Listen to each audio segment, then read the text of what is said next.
Horizon Channel Reaction. This is History of Russia Part 4 by the channel Epic History TV.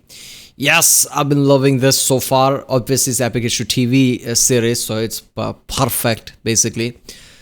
History of Russia Part 3. We saw how Catherine the Great did lots of reforms, consumed Poland with other European countries as well, obviously. Obviously we saw how Napoleon came, and Napoleon basically tried to take over, but at Russia, the Tsar of Russia at the time, I forgot his name. That tells you already, right?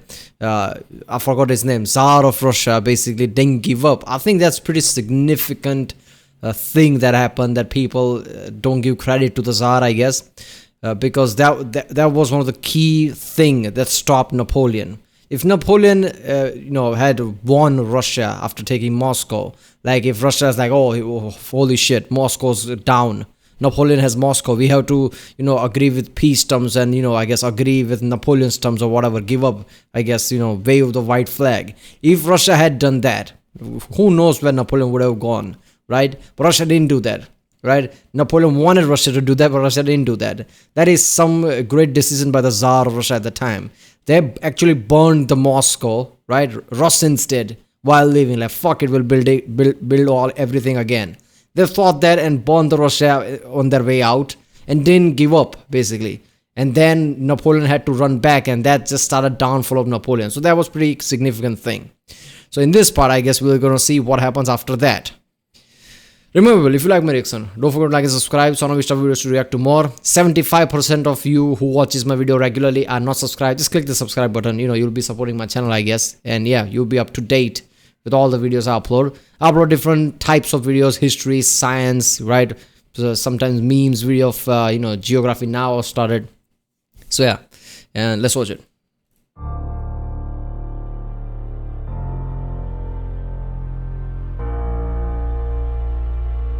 1825. Victory over Napoleon had confirmed Russia's status as a world power. But there was discontent within Russia amongst intellectuals and army officers, some of whom had formed secret societies to plot the overthrow of Russia's autocratic system.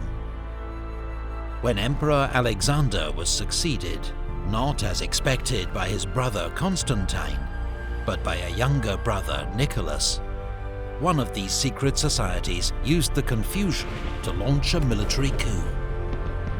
But yeah, Alexander the What, I don't know why I didn't remember his name. He was pretty significant because of the Napoleonic Wars. Decembrist revolt, as it became known, was defeated by loyalist troops, and the ringleaders were hanged. Others were sent into internal exile in Siberia. This was to become a common sentence for criminals and political prisoners in Tsarist Russia. Seriously, I mean, that's even Stalin did that shit. If you fuck up in Russia, I guess, or piss off the right people, off to Siberia. Nicholas went on to adopt an official doctrine of orthodoxy, autocracy, and nationality. The state was to rest on the pillars of church, Tsar, and the Russian national spirit, a clear rejection of the values of European liberalism. In the Caucasus, border clashes with Persia led to a war which ended in complete Russian victory. The Treaty of Turkmenchay forced Persia to cede all its territories in the region to Russia and pay a large indemnity. Russian support for Greece in its war of independence against the Ottomans led to war between Russia and the Ottoman Empire. Russian victory brought further gains in the Black Sea region. A Polish revolt, led by young army officers, was crushed by Russian troops. Alexander Pushkin, Russia's greatest poet, was shot in a duel, and 2 days later died from his wounds. Duel was ridiculous, right? That this has been a trend for a long time. Oh, I shall challenge you a duel, sir. And they just pull out their gun and actually kill each other. And that's legal, I guess. Imagine if that shit happened today. I mean, which is the city in United States, right? Is it Chicago or I don't know? Which is the city where technically this law still applies of duel? So somebody just starts brawl or something, right? Police are not supposed to intervene or something like that. I mean, it's not hard rule, but police usually go along with that, right? I don't know which city was that. I think I heard it from John Oliver. I'm pretty sure there's a city where that kind of thing happens. And you always see these drunk two people fighting while police are just standing there watching. That's just fucked up. Nicholas sent troops to help put down a Hungarian revolt against Austrian rule. The emperor's willingness to help suppress liberal revolts won him the nickname the Gendarme, or policeman of Europe. Damn. Russia's first major railway was opened, connecting St. Petersburg. Can we just look at this shit? This is Europe, right? United Kingdom, France, Prussia at the time, all the different countries, Sweden, and look at the size of Russia. Holy shit. They consumed so many countries around this time. How big they were. No shit, they were a powerhouse. The nickname. Russia's first major railway was opened, connecting St. Petersburg and Moscow. Yeah. Alexander Herzen, a leading intellectual critic of Russia's autocracy, emigrated to London, where he continued to call for reform in his homeland. He'd later be described as the father of Russian socialism. The Ottoman Empire, now known as the sick man of Europe, reacted to further Russian provocations by I think that's how they would war. call it.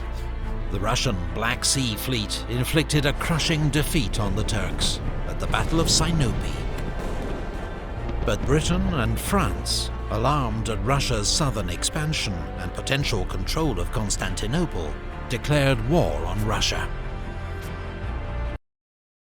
Hold up, Britain and France, were they ally of Ottoman Empire at the time or were they not? Because if they were, that's kind of understandable. But if they were not ally of Ottoman Empire at the time, I don't know, I'm pretty sure they were not, right? I don't think Britain and France was ally of Ottoman Empire. If that's the case, how do you justify it? Just because we don't want Moscow in Russia to take over Constantinople, we are going to attack Russia. Is that it? That's all justification you need? The Allies landed troops in Crimea and besieged the naval base of Sevastopol, which fell after a grueling year-long siege. In the Baltic, British and French warships blockaded the Russian capital, St. Petersburg. Yeah, that's the thing, right? Doesn't matter how big you get. You can't go against the war with Britain, right? Because doesn't matter what. When it comes to seas, naval warfare, nothing touches Britain. And the biggest issue is everywhere there is water touching land, right? You can go to Black Sea, you can go to St. Petersburg. Water is everywhere. That's the one constant in the entire planet. And if you dominate the waters, I mean, you are really a powerhouse, which Britain was. So every time Britain gets into any war, right, there were so many tactics to suppress the enemy, like doing shit like this. I haven't reacted to any Crimean War, so I really have no idea about Crimean War. But I know it's a big thing, and there are lots of good series about Crimean War. Yeah, YouTube, basically with different channels. I really need to react to that because I think I reacted to lots of major war in some way or another. While Crimean War, I know nothing about. Russia was forced to sign a humiliating peace, withdraw its forces from the Black Sea, and put on hold plans for further southern expansion.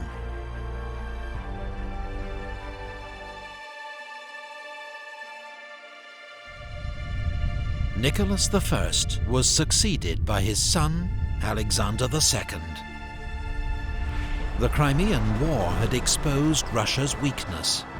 The country lagged far behind its European rivals in industry, infrastructure, and military power. So Alexander, unlike his father, decided to embrace reform. The most obvious sign of Russia's backwardness was serfdom. According to the 1857 census, more than a third of Russians were serfs. Forced to work their master's land with few rights, restrictions on movement, and their status passed down to their children. Holy shit, third of the populations were slaves. Damn, that is something. They were slaves in all but name. In 1861, Alexander II abolished serfdom in Russia. He was hailed as the liberator. But in reality, most former serfs remained trapped in serfdom. So I guess Alexander I made sure that Napoleon doesn't win. Alexander II made sure the slavery is no longer in Russia, I guess. Abe Lincoln of Russia, apparently. Servitude and poverty. Yeah, that is that. Alexander's reforms would continue with the creation of the Zemstva, provincial assemblies with authority over local affairs, including education and social welfare. In the Far East, Russia forced territorial concessions from a weakened China, leading to the founding of Vladivostok, Russia's major Pacific port. Another uprising. This is just ridiculous, man. When it comes to Russia, nothing comes close to this. Another. Look at that. This is whole Russia.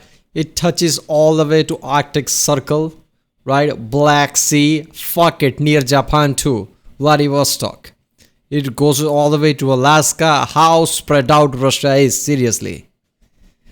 I mean, it's ridiculous. I'm pretty sure, there has to be a video somewhere, I guess Real Life Lore or something, who tells you how many countries does Russia borders. Because it must be many. It's China, probably North Korea too, I'm pretty sure, right? Mongolia, lots of Europe. Holy shit, also some of the Middle East countries. Uprising by Poles and Lithuanians against Russian rule was once more crushed by the Russian army. In the Caucasus, Russia's long and brutal war against local tribes came to an end, with their leaders swearing oaths of loyalty to the Tsar. In Central Asia, the Russian Empire was gradually expanding southwards. Russian armies defeated the Emirate of Bukhara and the Khanate of Khiva, and by the 1880s, Russia had conquered most of what was then Turkish. Oh, holy shit, they came very close to India, man. I think that's Pakistan, right? called Turkestan. Today, the countries of Kazakhstan, Uzbekistan, Kyrgyzstan, Tajikistan, and Turkmenistan. Imperial rivalry in Central Asia between Russia. Yeah, this is Pakistan here, obviously. Obviously, at the time it wasn't. This is 1865. So they came very close to British India at the time. And Britain led to the Great Game, a 19th century version of the Cold War. Centered on Afghanistan, diplomats and spies on both sides tried to win local support, extend their own influence, and limit the expansion of their rival, while avoiding direct military confrontation. Russia decided to sell. This is when that happened, right? What was that? 100 or 10? I don't know. I forgot that. Sikh versus lots of local population war that happened. Forgot the name of that. There was even a movie about it in India, I guess. There's a video I reacted to that from Extra Credits. I think it happened around this. So it was Russia versus India, British India. That was it. Damn. Alaska to America for $7.2 million. Look at that reach. Even they're like, fuck it. We have way too many land. Let's give Alaska to them. We don't need that. Many Americans thought it was a waste of money. Gold and oil were only discovered there much later. Yeah, oil. There's oil there. Leo Tolstoy's War and Peace was published, still regarded as one of the world's greatest works of literature. The late 19th century was a cultural golden age for Russia, a period of literary greats and outstanding composers. Russia, in support of nationalist revolts in the Balkans against Ottoman rule, went to war with the Ottoman Empire once more. Russian troops crossed the Danube, then with Bulgarian help, fought to secure the vital Shipka Pass. Then they launched a bloody 5-month siege of Plevna in Bulgaria. Russia and her allies finally won victory, with their troops threatening Constantinople itself. But at the Congress of Berlin, Russia bowed to international pressure and accepted limited gains, in a settlement that also led to independence for Romania, Serbia, Montenegro, and later Bulgaria. Everybody's like, okay, Russia, you have way too many land. We can't help that, right? If you take any more land, you'll be, we'll see you as a threat. Basically, we have to go to war with you. So I guess you have to come to this agreement and let these certain countries go because you already have way too much land. I think that's what happened there. Meanwhile, within Russia, radical political groups were increasingly frustrated by Alexander II's limited reforms. There were several failed attempts to assassinate the emperor, but as he prepared to approve new constitutional reforms, he was killed in St. Petersburg by a bomb thrown by members of the People's Will, one of the world's first modern terrorist groups. Oh yeah, we saw that in our simplified video, right? And then Nicholas, the tragic last Tsar, I guess, is gonna come. This act of violence would lead only to a new era of repression. Did you know all Epic History TV videos are made by just one person? It is surprising only one person made this video. Yeah, so now the last Tsar comes Nicholas, the tragic guy who didn't know much, right? I mean, Alexander II, as far as I remember, sent him to Japan and just kept him, I guess, at the arm's length, right? As far as I remember, he didn't know shit, right? When he came to, even he realized that I don't know shit how to run a country, but I'm gonna try my best. But we all know that's not gonna work out because he's gonna fuck up in World War I. In the end, by the Soviets, his family is gonna get murdered really brutally, which is really fucked up. But yeah. Alright people, that was History of Russia part 4. I guess only last part remains, part 5 after this. Damn. Epic History TV is just great. I love how, the epic way, basically. Right? Epic way that they portray every small part here and there. I'm sure lots of this is just simplification because they can't just talk about it. Is this 10 minutes video in 5-part series of the entire history of Russia. But I guess they do a really good job. Alright people, if you like my reaction, don't forget to like, subscribe, check out the reaction, there's a link in the description, check out the cast, play, and cards, and yeah, I'll see you next time.